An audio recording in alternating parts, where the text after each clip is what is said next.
Doug Sr. here for your Live Clean tip of the day.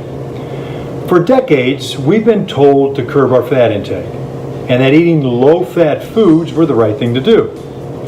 We've also been led to believe that cholesterol is bad, and as part of a healthy diet, we should eat several servings of grains each day.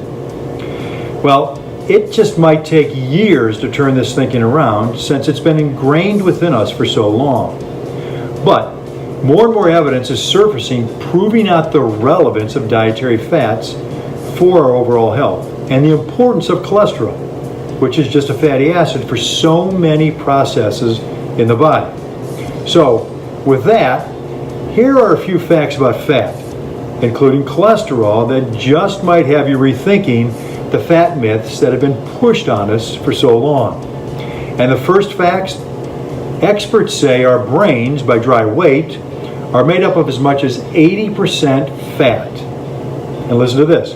The brain's fat makeup contains as much as 25% of our entire body's amount of cholesterol. Doesn't that just maybe make you want to think twice about the importance of cholesterol? And also, did you know, according to some experts, people with the highest cholesterol levels have the best memory, and people with low cholesterol levels can oftentimes tend toward aggression and even depression. And here's another fact. The best way to feed a hungry brain is by eating clean-sourced animal meats. Why?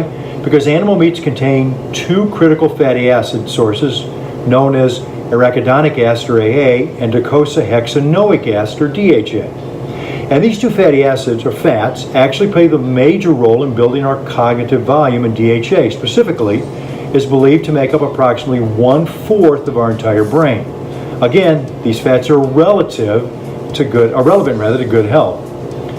So for many of you familiar with Live Clean nutrition, you'll hear us talk a lot about ketosis and a ketogenic way of eating, or simply putting yourself in a position where your body utilizes fat instead of sugar as its prime fuel source. And according to experts, a ketogenic diet, which requires a low-carb, higher-fat intake, and of course, I'm referring to good fats, can provide enormous anti-cancer benefits, like playing a role in reducing tumor size and reducing insulin requirements, which is key in reducing inflammation and also the proliferation of tissue growth.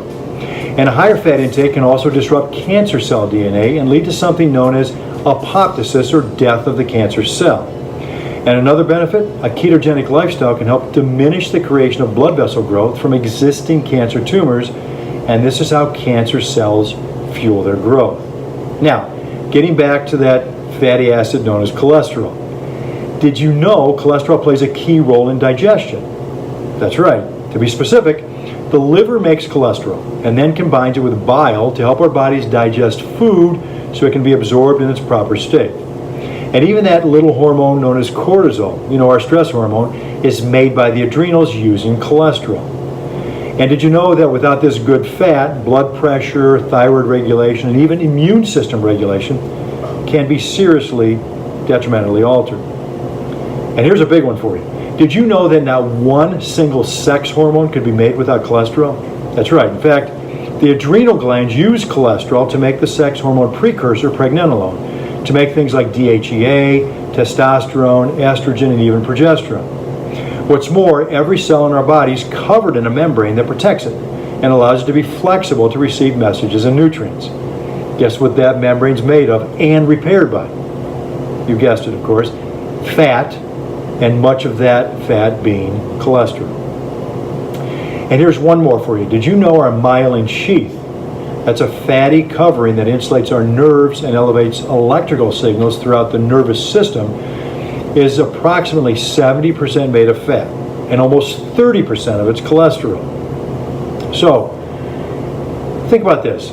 The next time you're told to stay away from fat or eat a low-fat diet, if the source is referring to sugar or things that convert to sugar, then you might want to pay attention. However, if they're trying to convince you to eliminate sources of good fats, and if they demonize cholesterol, consider running for the door and not looking back. I'm Doug Sr., and this has been your Live Clean Tip of the Day.